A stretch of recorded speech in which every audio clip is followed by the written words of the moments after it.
Merci pour votre fidélité à la nouvelle dimension de la télévision. Merci de nous suivre sur Shalom Radio. Messieurs et dames, bienvenue dans un décryptage. Nous parlons d'une question à la fois politique, sociale, mais aussi religieuse.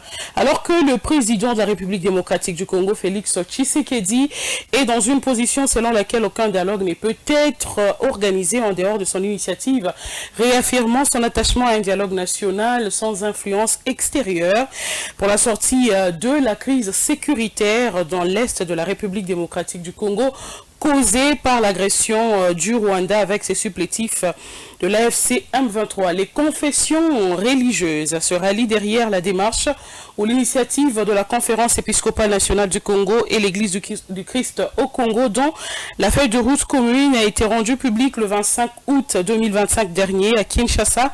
Une feuille de route portant sur le dialogue national, mais les actes attendus du chef de l'État quant à ce tardent encore.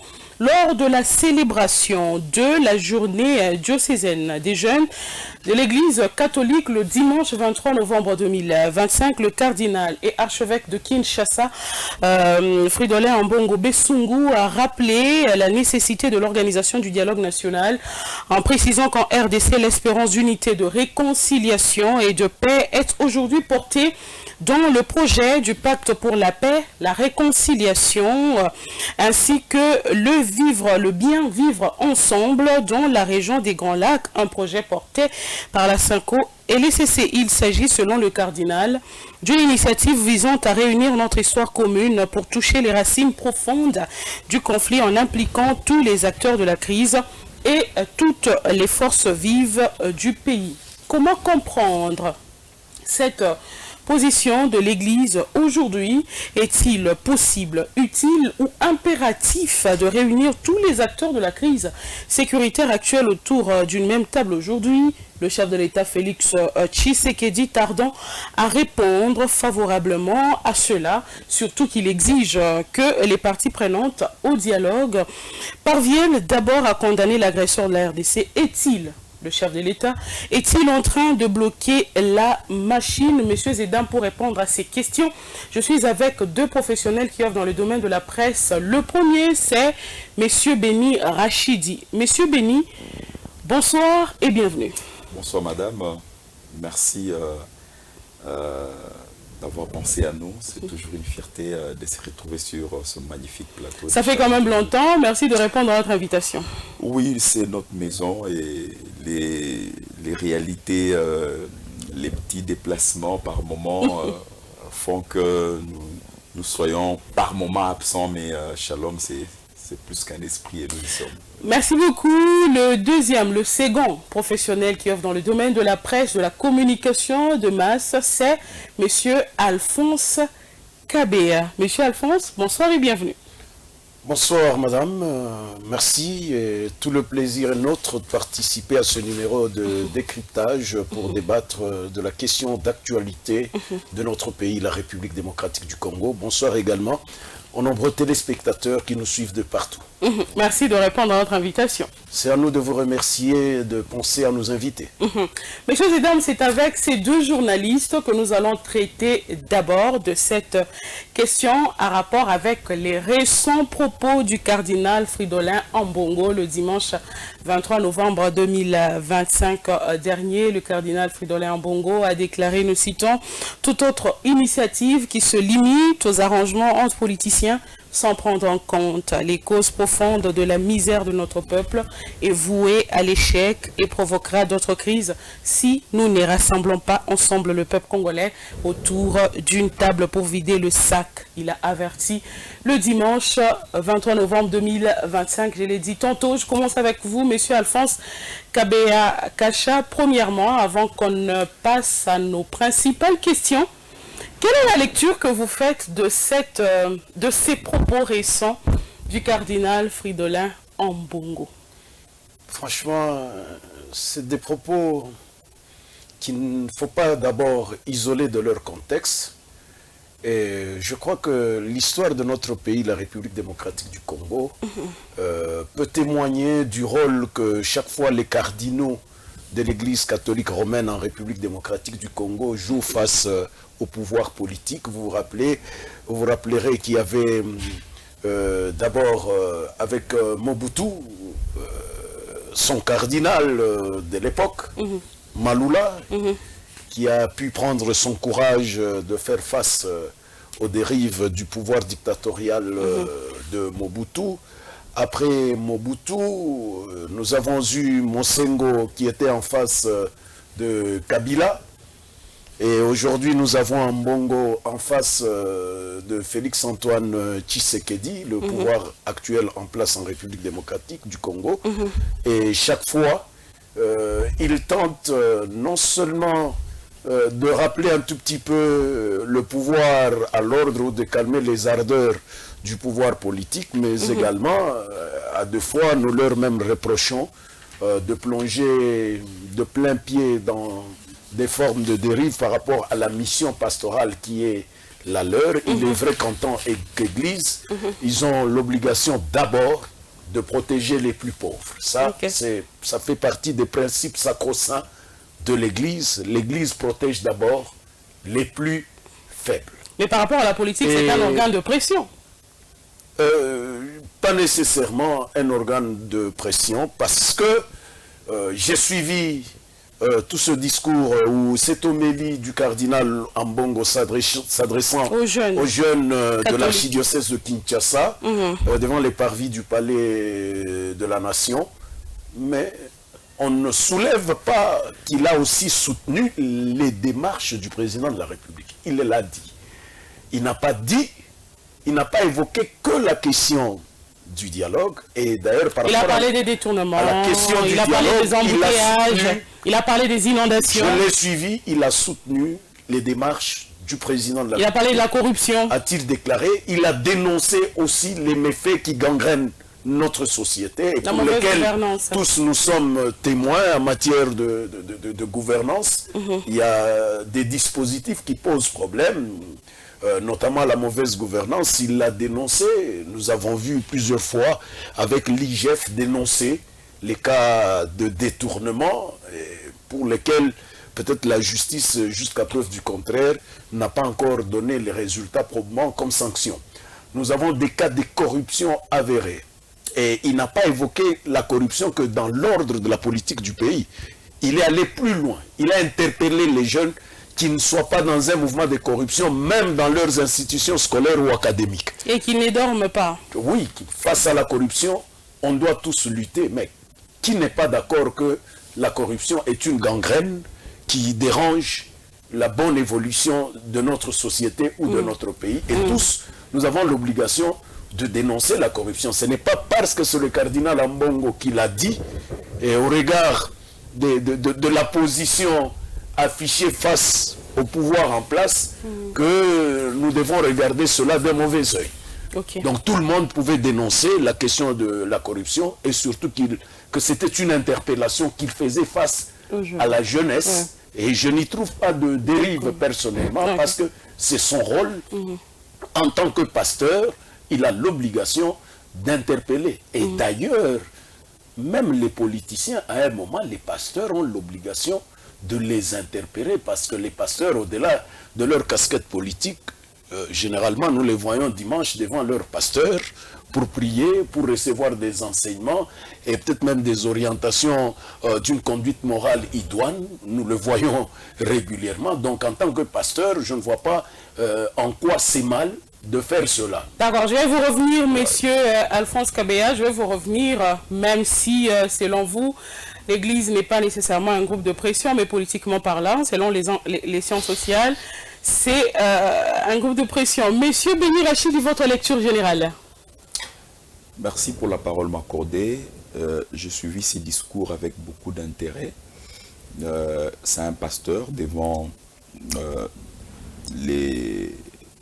ses brebis, où c'est une nourriture spiritualo-socio-économique. Bien préparée. Oui, dosée d'ailleurs pour la circonstance et taillée sur mesure. Il ne s'adresse pas à n'importe quelle catégorie d'âge, c'est la jeunesse. Et quand on parle jeunesse, on est face à une population bouillante, mais aussi facilement manipulable. Oui, donc, lorsque le cardinal parle avec un ton d'un père, il inocule d'une manière ou d'une autre ce que moi j'appelle une forme de venin très dangereux dans la vie d'une jeunesse qui est venue écouter un pasteur. Mais le message vire aussi à une forme que moi j'appelle d'endoctrinement, qui risque par moment aussi de devenir un poison mortel sur la quiétude du pays, ou carrément la stabilité des institutions. Je crois que la République démocratique du Congo, dans sa casquette d'un pays laïque, doit tenir compte par moment aussi des messages que ces prédicateurs sont en train de lancer dans le sont en train de lancer. Parce que la jeunesse, ce n'est pas la jeunesse d'une église, c'est la jeunesse de la RDC. Ouais. Et la RDC a un mot à dire sur cette catégorie de personnes. Pour la simple raison, ces églises, avant d'exister, obtiennent une autorisation au niveau du pays. Et en tant que telles, il y a des choses qui doivent être dites devant ces hommes de Dieu, quel qu'en soit leur titre, quel qu'en soit le caractère de vénération qu'ils obtiennent ou qu'ils reçoivent ou qu'ils bénéficient dans leur, dans leur maison de spiritualité. Il est important que des messages soient suivis à la lettre. Voilà pourquoi est-ce qu'il y a des pays qui ont tellement évolué dans cet aspect des choses. Des pays comme la Corée du Nord, des pays comme la Russie. En tout cas, vous ne pouvez pas dire du n'importe quoi.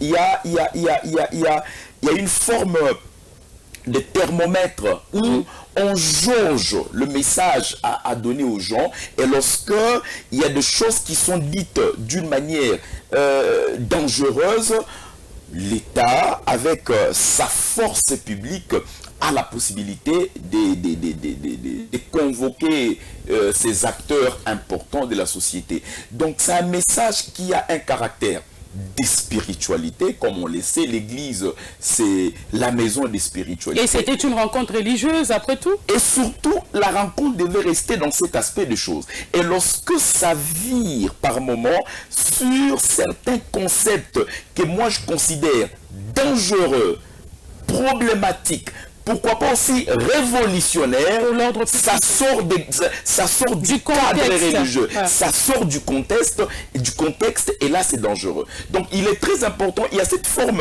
de liberté qu'on accorde à ces hommes des religions ou à ces religieux, à ces pasteurs qui se croient par moment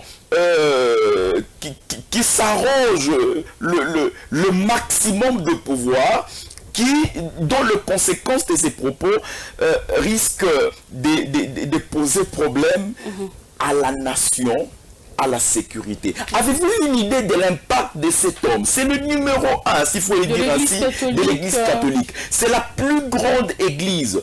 Donc ces messages,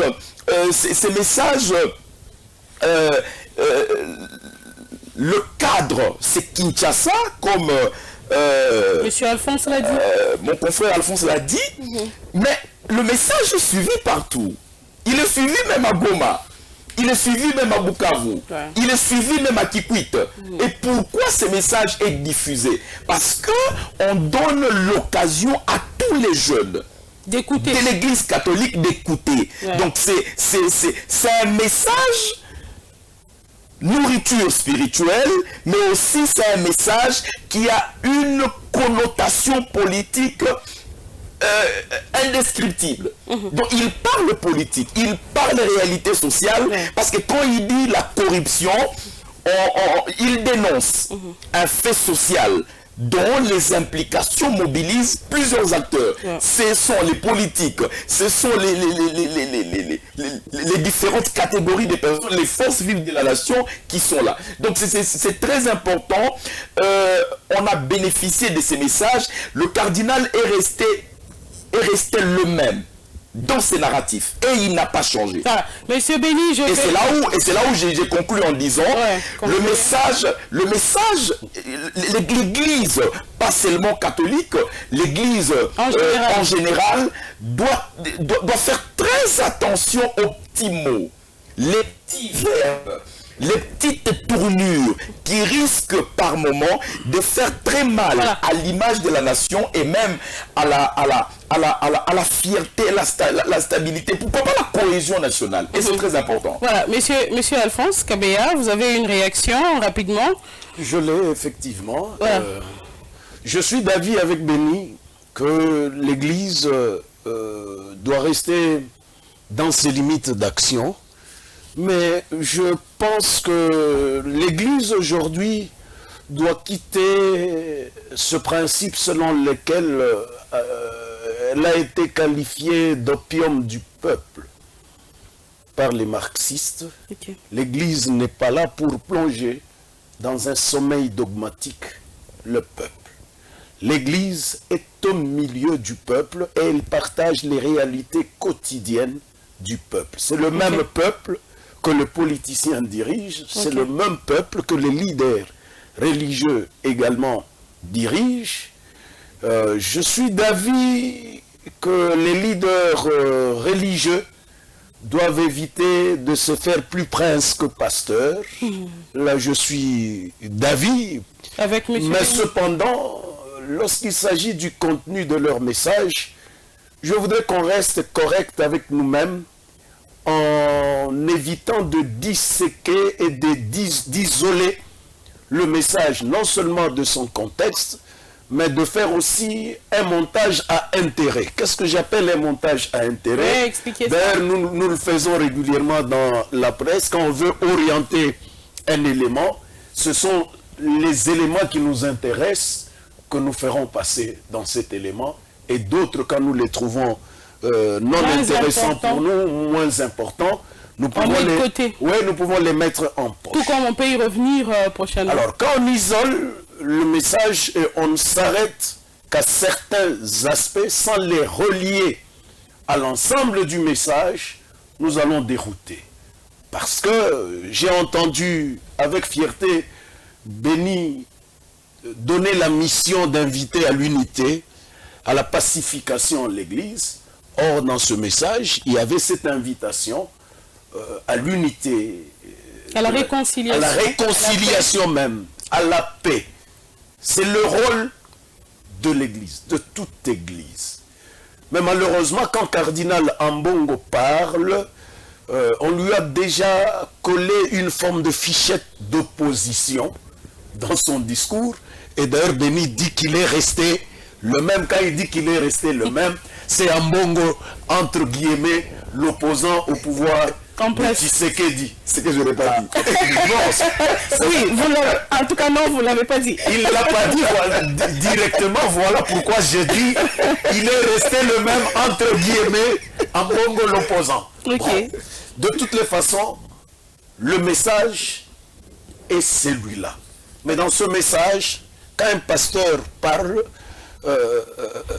chacun tire ce qui l'intéresse, et je crois que souvent les politiciens, quand ça ne roule pas avec eux, ils agitent les opinions également, puisque ça ne roule pas avec eux. Quand on parle de la corruption, généralement, on voit l'homme politique au sommet. L'homme politique congolais est le plus affiché en matière de corruption, nous le savons tous.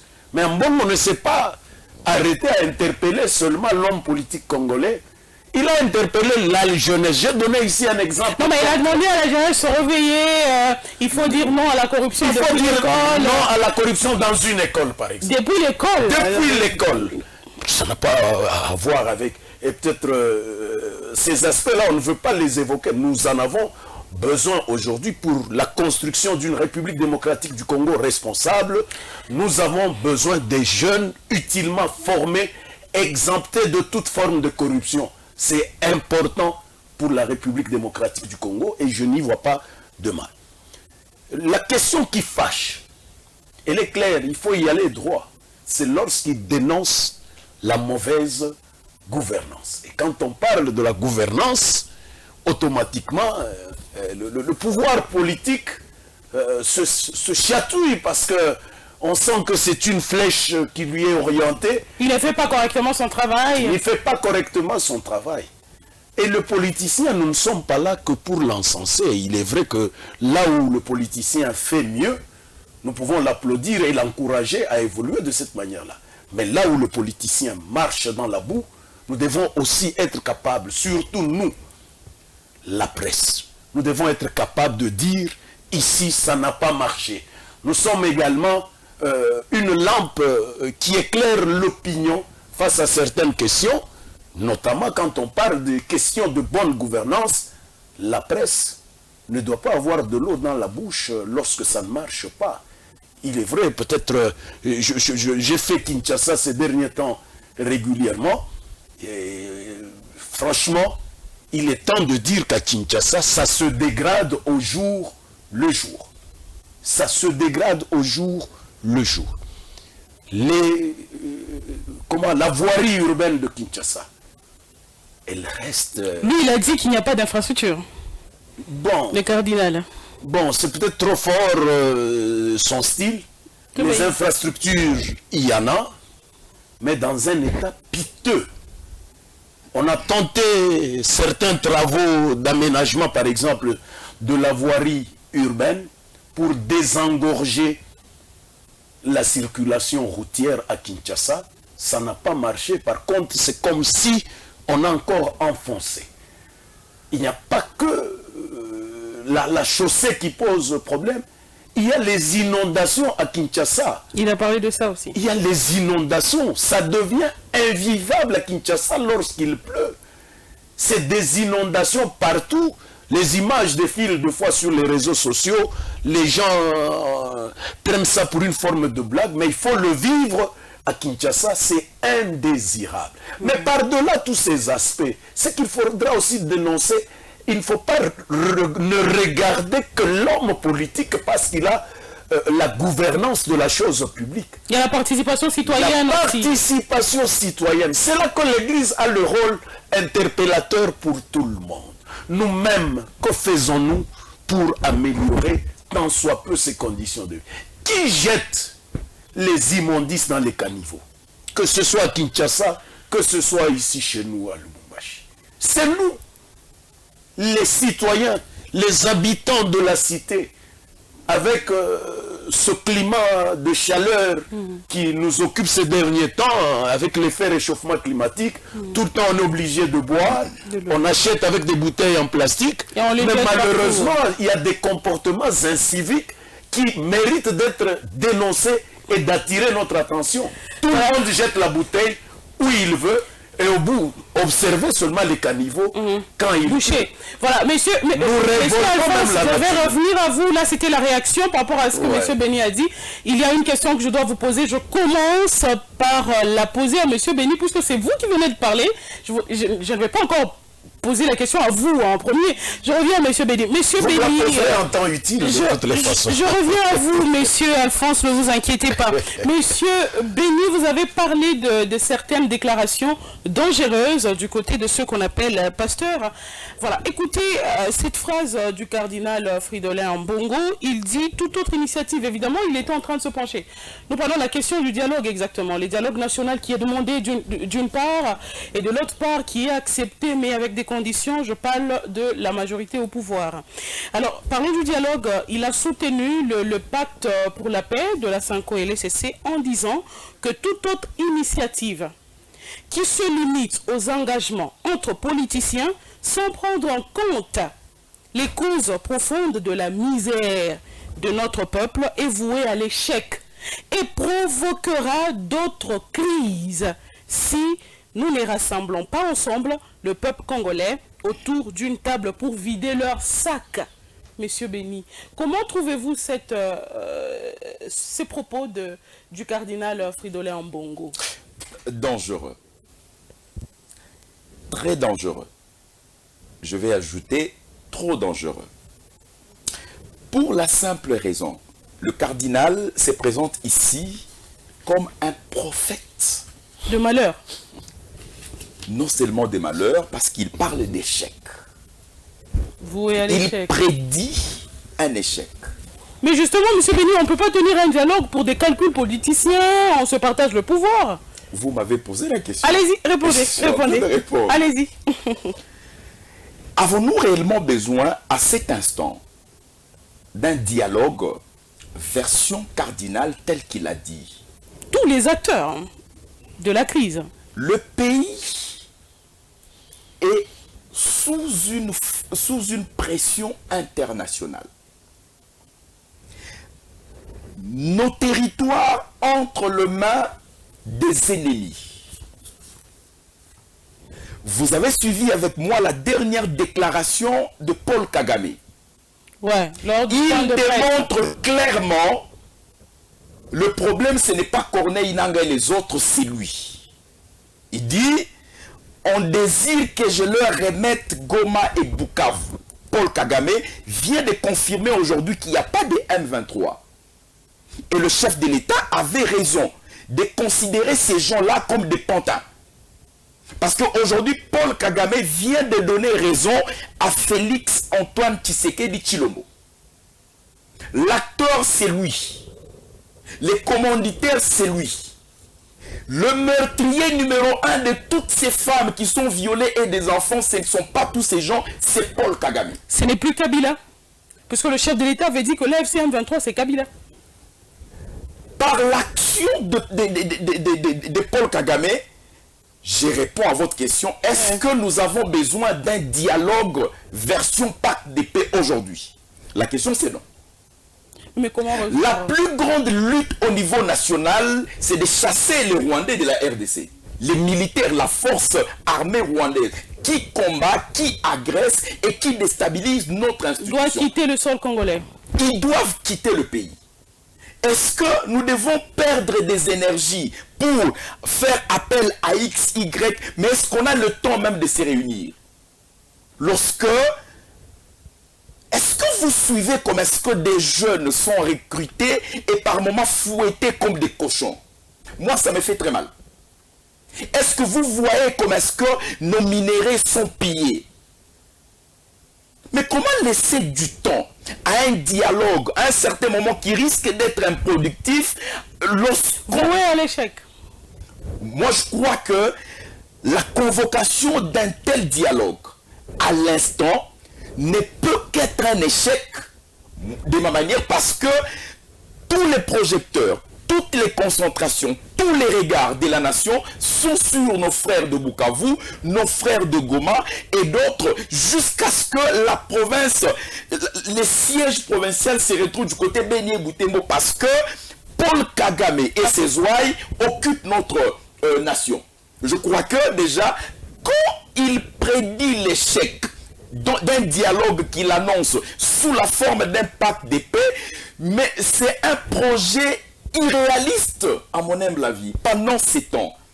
Parce que toute la nation, et nous tous ici à Lubumbashi, je suis de l'université de Lubumbashi, j'ai même vu comment est-ce qu'il y a des actions en faveur de tous ces enfants dont les parents sont coincés du côté Est. Monsieur Béni, vous êtes contre le dialogue? La version pacte je ne suis pas contre le dialogue. C'est un dialogue qui n'est pas... Selon l'ECC et la Synco. Vous êtes contre les dialogues au rythme ou selon l'ECC et la Synco? Parce que la nation, à cet instant, réfléchit comment redevenir comme elle a toujours été 26 provinces. Donc je crois que les propos du cardinal, attention, c'est le cardinal, c'est le numéro 1, l'archevêque de Kinshasa, qui s'exprime avec toute énergie. C'est une forme d'instruction qu'il donne. Mais indirectement, je vous l'ai dit, j'ai dit la vérité ici. Donc je crois que on n'a pas besoin de ces dialogues. Et je croyais aussi, j'ai cru entendre le cardinal s'adresser directement à Paul Kagame. Parce que Paul Kagame les a reçus quand ils étaient dans le cadre de ces pactes de paix. Il était aussi important que le cardinal s'attaque directement à Paul Kagame. Parce que Paul Kagame venait aujourd'hui de réagir publiquement et de donner sa version des faits. Je crois que du côté de tous ces pantins, ce sont des pleurs et des larmes parce qu'on a eu la chance aujourd'hui de découvrir le vrai problème. La grande difficulté de la RDC, c'est Paul Kagame. Alors, on n'a pas besoin de ces dialogues pendant ces temps. Je crois que l'Église doit s'attacher au régime. L'Église doit conjuguer des efforts, mobiliser tous ces acteurs dans leur diversité pour qu'on réfléchisse ensemble. Pas pour un dialogue de partage de pouvoir, mais comment est-ce que ces gens, ces troupes étrangères qui déstabilisent notre nation, soit directement retournent dans leur pays et que nos territoires soient libérés de ces gens de mauvais cœur pour que la paix, version ou selon la vision des animateurs ou des institutions, soit réellement matérialisée. Moi, je crois que c'est de cette manière-là. Le dialogue tel que réfléchi, il n'est pas au point. Voilà, Monsieur Alphonse. Pendant ces temps. Monsieur Alphonse. Ça me fait du bien quand j'entends un confrère peindre un tableau désolant de ce qui se passe à l'est de la République démocratique du Congo. Okay. Je l'ai fait larmes aux yeux à l'émission de la semaine passée. Tout le monde est d'accord que ce tableau est désolant. Mais nous devons faire la part des choses dans nos analyses. Okay. La part des choses, ça signifie quoi? Il y a deux problèmes majeurs. Il y a un problème de dialogue intercongolais, d'une part, et de l'autre, la question sécuritaire et la souveraineté territoriale par rapport à l'occupation par les forces étrangères d'une partie de notre pays, notamment l'Est de la République démocratique du Congo. Tout le monde sait aujourd'hui clairement, comme il l'a dit, que le grand problème, c'est Paul Kagame. Mais Paul Kagame a ses sous-traitants à l'est de la République. C'est notamment le M23, l'AFC de Corneille Nangaa et la Kyrielle de leurs acolytes. Ce sont les sous-traitants de Paul Kagame. Mais il ne faut pas se limiter à un regard aussi simpliste. La crise en République démocratique du Congo est multidimensionnelle. Il y a même une main prolongée au-delà de Paul Kagame. Vous savez que la guerre est aussi économique. On le sait. La fois passée, je vous ai dit que la guerre est même médiatique aujourd'hui. Elle n'est pas qu'une guerre armée. Elle a plusieurs facettes, cette guerre-là. C'est le deuxième problème majeur face auquel le pays a l'exigence d'une unité, a l'exigence d'un même langage, de coaliser les énergies et les forces pour résister face à cette agression multidimensionnelle. Or, pour atteindre ce seuil d'une résistance à la hauteur de la taille, il faudra que nous, Congolais, nous arrivions à parler même langage. D'où l'importance du dialogue. Il n'y a pas qu'Ambongo qui souligne l'importance du dialogue. Le président de la République, Félix-Antoine Tshisekedi Tshilombo, insiste sur l'importance du dialogue. Mais les contours ne sont pas les mêmes. Malheureusement, chaque dialogue a des prérequis. Il faut qu'on arrive maintenant à se mettre d'accord sur les prérequis de ce dialogue. Ambongo présente les prérequis du dialogue par rapport à ce qu'ils appellent pacte Pour la paix. Pour la paix, la coalition de l'Église catholique romaine en République démocratique du Congo et de l'Église du Christ au Congo. Ce sont ces deux confessions religieuses qui ont mené une démarche dans ce sens-là et qui ont rencontré plusieurs acteurs. Mais malheureusement, c'est là peut-être la contradiction dans le chef du cardinal Ambongo. Tous les acteurs qu'ils ont rencontrés sont des acteurs politiques. Mais en même temps, le cardinal dit que le dialogue ne doit pas se limiter aux acteurs. Il a parlé de tous les acteurs de la crise. Oui. Il faut impliquer tous les acteurs de la crise. Le président Kagame est dedans? Et quand on dit les acteurs de la crise, mais si le dialogue est entre Congolais, que viendra faire Kagame dedans? C'est là le problème. Oui, parce voilà qu'il a parlé du dialogue national. Le côté du pouvoir voudrait insister en donnant ses prérequis à lui aussi. Il faut condamner l'agresseur. Il faut commencer par condamner l'agresseur et le dénoncer clairement. Ouais. Après avoir condamné l'agresseur... En d'autres termes, il refuse l'hypocrisie. Oui, nous pouvons parler même langage. Mais attention, je ne sais pas, je voudrais qu'on se mette un peu d'accord. Dans le chef des leaders religieux, il y a une action prophétique. Et l'action prophétique, ils ne peuvent pas s'afficher trop carrés dans leur démarche parce que ils obstrueraient leur voie d'accès à d'autres personnes. Vous avez vu, ils sont allés à Goma, ils sont revenus ici, ils ont quitté le territoire occupé, ils sont allés au Rwanda, ils sont allés en Ouganda. Vous voyez tout ça, cet accès facile les empêche d'avoir un regard trop carré par rapport à leur mission de pasteur. Ils doivent avoir un regard conciliateur.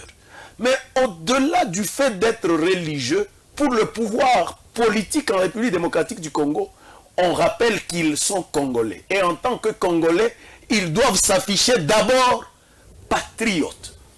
Et s'afficher patriote, c'est être d'accord que le pays est sous agression et qu'il faut dénoncer clairement l'agresseur, le pointer du doigt accusateur. Et c'est là que ça semble ne pas marcher entre les deux parties, notamment le pouvoir Monsieur Alphonse, et les deux églises. Monsieur Alphonse, s'il vous plaît, quand le cardinal dit que toute autre initiative qui se limite aux arrangements politiciens sans prendre en compte les causes profondes de la misère et vouer à l'échec et provoquera d'autres crises, est-ce qu'il est vraiment prudent de sa part de faire une telle déclaration? C'est une alerte. Est-ce la première crise du genre? Est-ce la première rencontre entre Congolais? Et effectivement, s'il faut rester dans un regard purement des politiciens de la RDC, qui doivent se rencontrer pour le partage du gâteau, parce qu'aujourd'hui, Nanga vous dira, pour que je cesse, intégrez-moi, mes militaires doivent être brassés. Ce sont les erreurs du passé qui nous ont ramenés à d'autres crises. N'avons-nous pas encore rencontré les rebelles par le passé? Ils ont eu droit de siéger à la table de la négociation avec les politiciens de l'époque. On a brassé les forces armées loyalistes avec les forces rebelles, ce qui a même favorisé une infiltration très dangereuse de notre armée. Notre armée, qui l'ignore, était infiltrée par des acteurs étrangers qui ont perturbé l'efficacité de l'action de notre armée en tant que des traîtres étrangers qui nous étaient infiltrés. Voyez toutes ces dimensions-là. Quand Mbongo parle, il alerte. Il ne faudrait pas qu'on revienne aux erreurs du passé qui risqueraient de nous coûter encore une prochaine crise au lieu de résoudre la question. D'ailleurs, le président de la République a le même regard, si vous le suivez bien. Il insiste, il dit dialogue oui, mais je ne veux pas la présence des étrangers d'abord dans ce dialogue. Les influences étrangères. Les influences étrangères. Nous avons eu des dialogues avec toutes les influences étrangères dans le passé. Rappelez-vous de Sun City et toutes les autres sortes de conclaves qu'on a eu au niveau international, à Gabron, en Afrique du Sud, depuis Mobutu, Kabila, et ça nous a amené à une situation dangereuse. Il est vrai que peut-être le discours semble être trop tranchant du côté du cardinal. Quand on le reçoit, on dit en dehors de ça, il n'y aurait pas solution à la crise. C'est peut-être aussi trop fort de sa part. Voilà. Et là, moi, personnellement, je dois interpeller aussi le cardinal. Il n'est pas la seule force sociale de la République démocratique du Congo. Vraiment. Alors, quand il parle, c'est pourquoi je dis, il ne faut pas qu'il fasse une confusion entre le fait d'être prince et le fait d'être pasteur. Voilà, Monsieur Alphonse, oui. Monsieur Alphonse, ne trouvez-vous pas que, parce que certains pensent que le chef de l'État est plus penché sur le processus de Washington, processus de Doha, et par rapport au dialogue tel que recommandé par les évêques de la Cinco et de l'ECC, le chef de l'État, ne répondant pas favorablement à cela, il est en train carrément de bloquer la machine. Il ne bloque pas la machine. Je vous ai dit que la crise est multisectorielle. La crise que traverse la République démocratique du Congo. On ne peut pas minimiser ces démarches sur le plan international, notamment à Doha, notamment à Washington. C'est important. Parce que ces démarches n'ont pas que l'aspect sécuritaire. Ces démarches ont aussi l'aspect économique. On ne doit pas l'ignorer. Les minerais stratégiques de l'Est de la République démocratique du Congo sont exportés frauduleusement au bénéfice de toutes ces puissances internationales. Vous le savez. Donc, ces démarches ont leur part. Mais le dialogue entre Congolais a aussi sa part.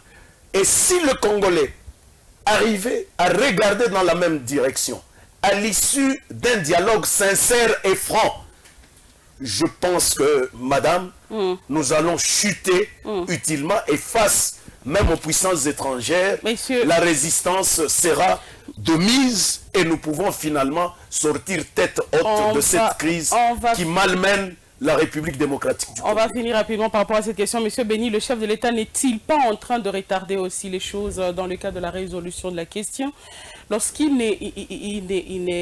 il conditionne déjà le dialogue par la convocation par lui, c'est-à-dire c'est une initiative qui doit venir de lui, et la démarche de la Cinco, jusqu'ici pas de réponse favorable, n'est-il pas en train de bloquer la machine d'une part? Je suis en train de réfléchir dans une approche guerrière. La RDC traverse le moment le plus compliqué de son histoire. Et le chef de l'État, lorsqu'il concentre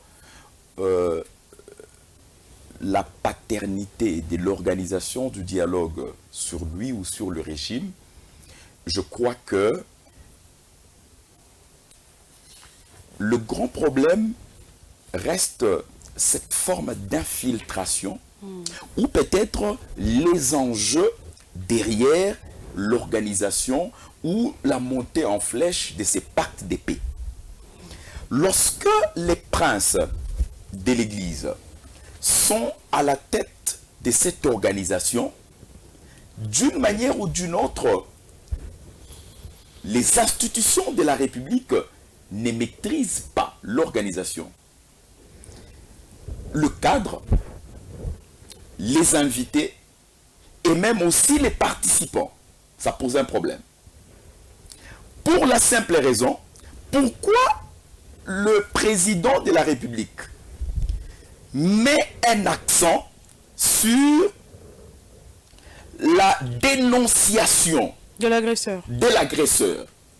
Et pourquoi certains politiciens refusent de le faire? Nous avons suivi avec vous sur les réseaux sociaux un membre du mouvement Sauvons le Congo, gouverneur honoraire d'une des plus grandes provinces de la RDC, monsieur José Makila, sur les antennes de nos confrères de Top Congo, il n'a pas été en mesure de citer l'agresseur. Ah, c'est problématique. Ça dérange. C'est impensable. Un acteur de haut niveau, comme José Makila, membre à part entière d'un mouvement qui s'est dit sauveur de la RDC. Parce que c'est sauvant tiré on parle du verbe sauver. Quand on parle Il s'agit de la rédemption. La conséquence, c'est quoi? Un tel mouvement ne reconnaît pas à Paul Kagame un acteur criminel ou un acteur majeur. Comment ça? Dans la souffrance de la RDC. Tout ce que nous vivons aujourd'hui à l'Est, c'est Paul Kagame. Je l'ai dit et je le répète. Oui, et lui-même l'a dit. Comment souvent la RDC ne tient pas compte de cela? Non, parce que José Makila, membre du groupe, n'a pas été en mesure de citer l'agression. Même un bébé qui naissait aujourd'hui est en mesure de le faire. Mais José Makila, gouverneur honoraire du pays, il a été plusieurs fois d'ailleurs député national. Et le jour que je suivais cette émission, j'ai eu des larmes. Mais ce pays a des aventures. Je vous dis, en tout cas, je pèse bien mes mots. Et souvent le Congo, de son côté, devrait directement exclure un tel acteur. Monsieur Béni, mais souvent le Congo est resté calme. Souvent le Congo a juste dénoncé l'arrestation de qui les messieurs qui étaient alliés à Moïse Katumbi, j'ai oublié le nom. Souvent le Congo s'est juste limité à dénoncer les arrestations de tous ces gens qui ont participé à cette réunion. Mais souvent le Congo n'a pas été en mesure de condamner. Une arrestation, c'est une interpellation. Interpellation, c'est qui est normal. Mais souvent le Congo n'a pas été en mesure de condamner, mais aussi d'exclure un tel acteur qui contribue à la nuisance ou peut-être à la stabilité de la RDC. Je crois que le président de la République, en tant que libre penseur, je me dis, il doit beaucoup réfléchir sur l'organisation des évêques. Voilà. Et quand il dit, je dois être maître, pourquoi? Parce que le chef de l'État est, on le dit, commandant suprême de l'armée et de la police. Du côté universitaire, on l'appelle chancelier, grand chancelier.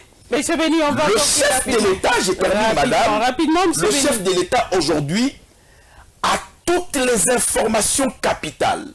Il a avec lui l'ANER, l'Agence nationale des renseignements. Il a avec lui des MIAP, la police, l'armée et cette cohorte des institutions de sécurité qui fournissent à la nation des informations claires, mais aussi des informations détaillées. Il est en même avec les informations peut-être qu'il détient en tant que chef de l'État, de réfléchir peut-être dans une approche de temps sur l'efficacité réelle de l'organisation des princes, mais aussi sur la même mise sur cette organisation dont il serait l'élément majeur et l'élément central. Donc je crois qu'il a bien réfléchi. Pendant les quelques minutes qui nous restent, on n'a plus beaucoup de temps en réalité. Quelques minutes seulement, plus ou moins 10 je pense, si je suis en accord avec la régie. Nous allons placer un mot sur cette question. Monsieur Alphonse Kabea, cela va faire pratiquement 4 mois et plus ou moins 13 jours que le vice-gouverneur Martin Kazembe Choula est à la tête de la province du Haut-Katanga comme intérimaire. Cet intérim continuel a-t-il un impact sur la gouvernance de la province? Exactement. Un impact très négatif. Un impact très négatif. D'abord, le caractère intérimaire, quelle que soit la force qu'on lui donnerait, c'est une illégitimité manifeste parce que la légitimité pour devenir gouverneur dans une province quelconque, c'est passer par la voie électorale. C'est la seule voie. Il n'y en a pas deux, selon nos textes. Et quand quelqu'un assume l'intérim, même si c'est la hiérarchie qui le désigne dans ces dispositions-là, il manque la force de la légitimité de ses actions. Deuxièmement, le caractère négatif de l'intérim, c'est cette absence de continuité dans la gestion de la chose publique. Et vous le constaterez, depuis l'absence du gouverneur Jacques Kiaboula, il y a beaucoup d'actions publiques qui sont soit au ralenti, soit à l'arrêt. Ah, vous le pensez? Je le pense bien. Je le pense bien. J'ai travaillé dans la communication avec le gouverneur Kiaboula, ensemble avec son vice Martin Kazembe, qui est là aujourd'hui comme intérimaire, il y a autant de chantiers que nous avons visités avec Jacques Kiaboula. Certains qui étaient déjà suffisamment préfinancés touchent à leur fin.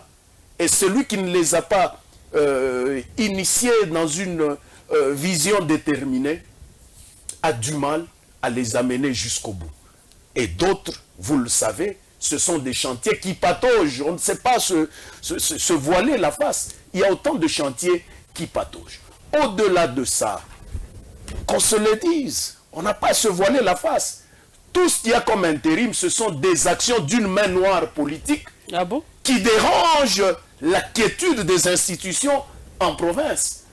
Et par voie de conséquence, le caractère du développement de la province est en train de piétiner. Rappelez-vous de toutes ces provinces où il y a eu les mêmes problèmes que nous sommes en train de tenter de vivre ici au Haut-Katanga.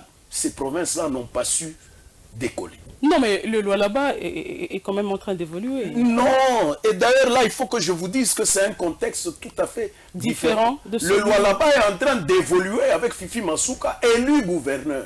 Il ne faut pas perdre de vue ça. Et la soif du pouvoir désoriente les actions. Notre pays, avec la centralisation de Kinshasa, vous le savez, quand Kinshasa tire les ficelles, c'est la province qui en pâtit. Et aujourd'hui, Kinshasa est en train de tirer les ficelles. Jacques Kiaboula traîne les pas à Kinshasa. Et aujourd'hui, ici, au Katanga, il y a eu beaucoup de perturbations. Il y a dans beaucoup de secteurs de la gestion de la chose publique où on a fait du recommencer à zéro.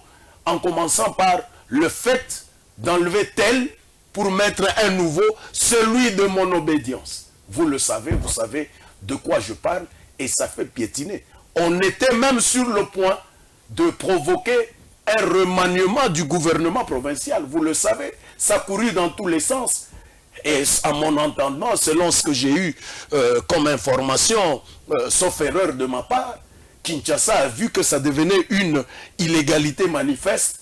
On a arrêté cette machine de vouloir remanier le gouvernement provincial.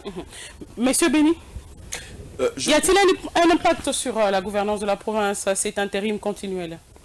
Alors, je crois que le grand problème, le problème central, c'est à la vice-primature de l'intérieur d'aider la province à évoluer. Le problème ici, Jacques Kiaboula Katoué est coincé par une décision de la hiérarchie. M. Chabani Louko. Martin Kazembe, qu'on ne sait pas qualifier d'illégal, évolue aussi sous cette couverture. Martin Kazembe a été élu au même ticket avec Jacques Kiaboula Katoué.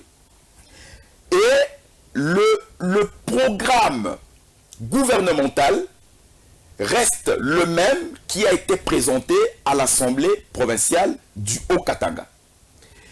Lorsqu'il y a cette forme de friction ou de séparation d'un ticket qui était censé être gagnant, la plus grande difficulté est au niveau managérial. Managérial parce que les informations, les décisions qui sont prises, peut-être avec l'actuel intérimaire, échappent aux titulaires qui continuent à attendre peut-être, je ne sais pas, à être reçus, ou carrément cette forme de consultation dont on n'a pas tous ces détails. Martin Kazembe, qui, d'une manière ou d'une autre, est censé se réjouir parce que tout le monde veut aussi être maître à la mangeoire, comme l'a dénoncé M. Alphonse Kacha, fait ses histoires. Il y a des décisions qui sont prises par moment et dont on n'a pas tous les détails sur leur origine, mais l'impact est réellement a des incidences sur la force de la province en tant que province, parmi les provinces les plus riches, provinces les plus riches, l'impact aussi a aussi un niveau politique.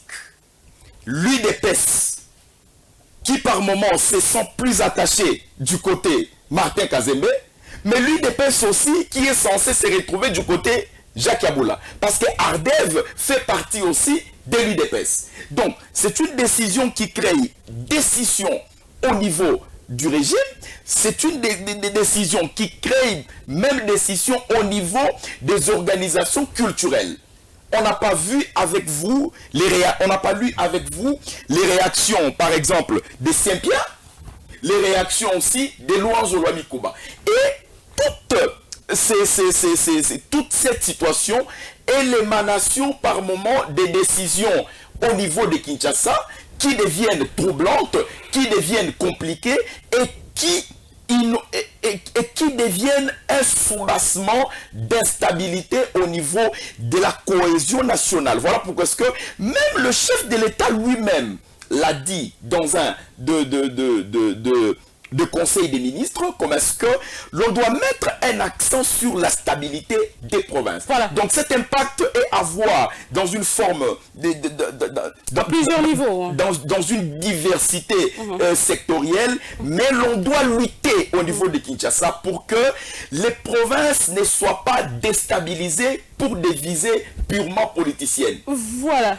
Messieurs Alphonse, Messieurs Béni, vous allez donner la conclusion pour le premier et le deuxième sujet. S'il vous plaît, ne prenez pas beaucoup de minutes. Allez avec la conclusion rapidement, Monsieur Alphonse. De la manière la plus brève, la conclusion au premier sujet. Je rappelle à l'opinion publique que le chef de l'État reste la plus haute institution du pays.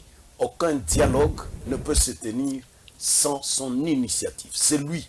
Et le politique gère tout. Le politique gère... C'est l'exécutif. Même le religieux. Le politique gère même le religieux. Il faudra qu'on le retienne. Et si le religieux veut avancer, qu'il avance avec le politique. Par rapport au deuxième sujet, je souhaiterais le plus rapidement possible qu'on remette la province sous l'œil de la légitimité et la vision commune selon le programme gouvernemental qui avait été présenté par un ticket gagnant.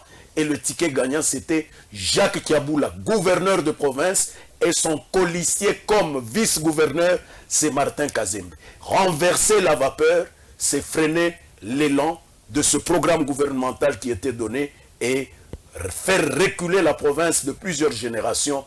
Et je ne le souhaite pas. Interpellation faite à ces manipulateurs de Kinshasa et à certains caciques de Lubumbashi en mal de positionnement dans le secteur du pouvoir, de revenir à l'ordre pour l'intérêt public. Parce que dans tout ça, toutes ces décisions qui sont prises, il n'y a rien, alors rien, qui marche avec l'intérêt public. Mettons l'intérêt public au centre de tout. Kiaboula redeviendra ici comme gouverneur tel qu'il a été élu pour un mandat de 5 ans. Kazembe a été élu vice-gouverneur de Kiaboula pour un mandat de 5 ans et ils sont colistiers. Cherchez à les exploser sur un papier déchiré, vous déchirez également la province et vous freinez son élan de développement. Monsieur Béni Rachidi, rapidement. Je crois que l'Église doit rester dans sa mission, sauver les âmes, pour les amener à Christ au ciel. Quand on change l'idée ou la mission d'une Église, ça perturbe même l'élan d'une nation. Que les politiciens s'occupent de la politique, si les politiciens vont vers l'Église, ça change aussi et ça brouille les choses. Donc, je crois que l'État doit veiller sur les messages pastoraux. L'État doit veiller sur les exhortations ecclésiastiques. Et l'État doit sanctionner des messages révolutionnaires, problématiques, dangereux, qui risquent de diviser le peuple et créer des soulèvements dans une nation déjà qui traverse des moments difficiles. Deuxième question, je crois que le ministère de l'Intérieur, la vice-primature, détient la dernière décision. Et c'est cette vice-primature qui doit normalement réfléchir urgemment et donner des solutions idoines. La solution idoine ici, elle est attendue au niveau de la société pourquoi l'autre est plus bloqué à Kinshasa et pourquoi on ne dit pas des vérités réelles à la population. Mais ce qui est vrai actuellement, le pays, la province évolue avec un intérimaire légal parce qu'il a reçu cet ordre du vice-gouverneur, mais celui qui est à Kinshasa fait penser aussi au peuple. Pourquoi il est retenu? Pourquoi il est bloqué? Et pourquoi on ne les libère pas? La réponse, ni la province, ni Martin Kazembe, ni Kiaboula, personne ne tient la clé actuellement. C'est à M. Chabani Louko, Excellence, M. le vice-gouverneur, de donner encore plus de détails, d'informations. Non, le vice-premier ministre. Oui, ouais. le vice-premier ministre parce que l'information est capitale. La population est dans une forme de psychose. On ne comprend rien, on ne connaît rien et tout le monde commence à lier l'action à des événements passés. Il est toujours important, lorsque la consultation se prolonge, que Kinshasa informe la nation parce que le Haut-Katanga, c'est une province centrale, mais vous savez que Lubumbashi, c'est la capitale qui préfère et ça n'a jamais changé. Nous sommes arrivés à la fin de cette émission. Messieurs et dames, nous avons traité de deux questions. La toute première, c'était en rapport avec les récents propos du cardinal Fridolin Ambongo, l'archevêque de Kinshasa, propos tenus lors d'une célébration consacrée aux jeunes catholiques le dimanche 23 novembre 2025. Nous nous sommes interrogés sur notamment la possibilité ou encore l'utilité de la tenue d'un dialogue national avec tous les acteurs de la crise sécuritaire dans l'Est, en République démocratique du Congo principalement, dans l'Est de la RDC. Nous sommes allés aussi dans tous les contours de ce qu'il a eu à dire ce jour-là. Nous avons placé un mot sur la question de l'intérim continuel à la tête de la province du Haut-Katanga avec le vice-gouverneur Martin Kazembe Choula qui a été notifié officiellement par le ministère de l'Intérieur pour assumer l'intérim du gouverneur Jacques Kaboula Katoué, et le télégramme parlait de l'indisponibilité de ce dernier. Pour en parler, j'étais avec deux journalistes. Le premier, c'était M. Béni Rachidi. Monsieur Béni, nous vous disons merci d'être venu. C'est à nous de vous remercier. Merci aussi à notre aîné, Alphonse Kacha, que nous aimons et nous sommes fiers de lui. Exactement, nous étions merci à avec tous les téléspectateurs. Exactement, nous étions avec monsieur Alphonse Kabea Kacha, journaliste. Monsieur Alphonse, nous vous disons merci d'être venu. Merci, madame. Merci également au confrère Béni, avec qui nous avons partagé des bons moments d'échange. Et merci au public qui nous a suivis. Exactement. Merci à vous, fidèles auditeurs, fidèles téléspectateurs de Shalom Radio et Télévision. Au revoir et à la prochaine.